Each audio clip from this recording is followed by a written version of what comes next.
la palabra el diputado Roy Cortina. Gracias, presidente. Mire, presidente, los países tienen fechas fundantes, casi constitutivas, que muchas veces se convierten en mitos, que tienen que ver con procesos de independencia, guerras de liberación nacional, revoluciones, como en el caso de nuestro país. Pero también en esos calendarios de los países hay fechas que se van incorporando en la medida que avanza la historia de ese país y que son fechas conmocionantes. Conmocionantes porque pueden haber llenado de felicidad a un pueblo en un momento determinado, o fechas que son conmocionantes por su atrocidad.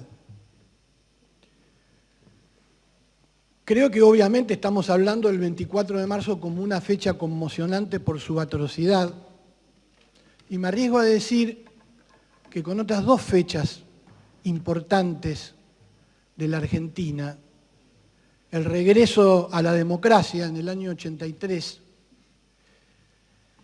y la Guerra de Malvinas, tanto el inicio como su desenlace,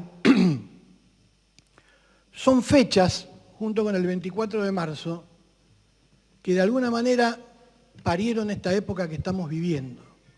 Estos últimos casi 40 años de democracia tienen que ver indisolublemente con esas tres fechas. El regreso a la democracia nos llenó de felicidad, de alegría. El 2 de abril es una fecha que nos remite al dolor por el amor que tenemos por esos pedazos de tierra tan queridos que tenemos en el sur del país, en el mar, las Islas Malvinas. Pero el 24 de marzo fue la noche más negra de la historia de nuestro país. Mire, los golpes de Estado han sido una catástrofe para la Argentina. Olvidemos los planes económicos, que es una manera de eludir, si se quiere, muchas veces las causas y las razones de esos golpes de Estado por determinados sectores económicos de la Argentina, pero ni siquiera me quiero remitir a eso. Han sido catastróficos porque han interrumpido la evolución de la democracia de un país joven, solo tenemos 212 años, han significado un retroceso para los que están preocupados por el desarrollo y la modernización, y han sido acciones que han constituido vulnerabilidad a la dignidad humana, a la vida, a la libertad. Golpes de Estado como el que se inició a través de Uriburu en la década del 30, dirigentes y dirigencias políticas cívico-militares energúmenas, chacales, brutos e ignorantes que a solo 200 pasos de este edificio constituyeron un hecho vergonzoso, como fue la noche de los bastones largos, golpeando a docentes, investigadores, profesores, y haciendo que la Argentina todavía hoy pague las consecuencias en su avance tecnológico y científico. Energúmenos, brutos e ignorantes que prohibieron la lectura del Principito o que quemaron las tapas de los libros que tenían la palabra revolución, aunque uno intentara explicarle que la tapa hacía referencia a la Revolución de Mayo.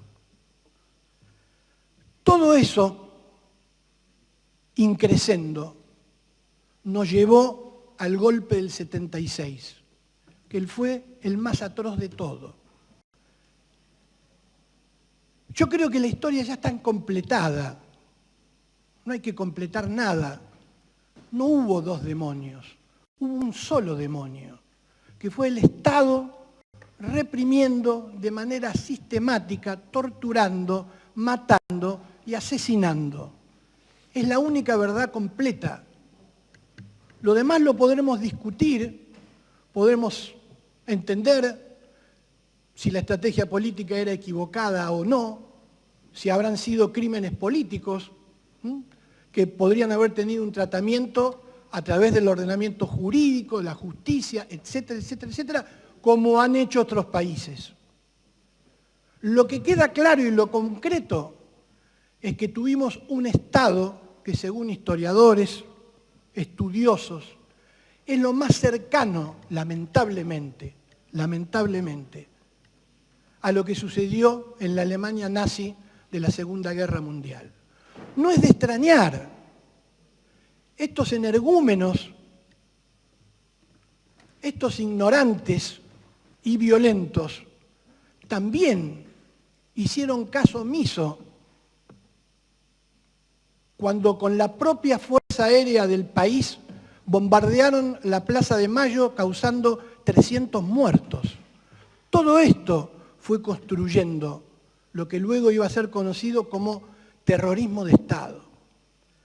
Entonces, a mí, sinceramente, me da mucha lástima, como me parece que a muchos, o bronca a otros,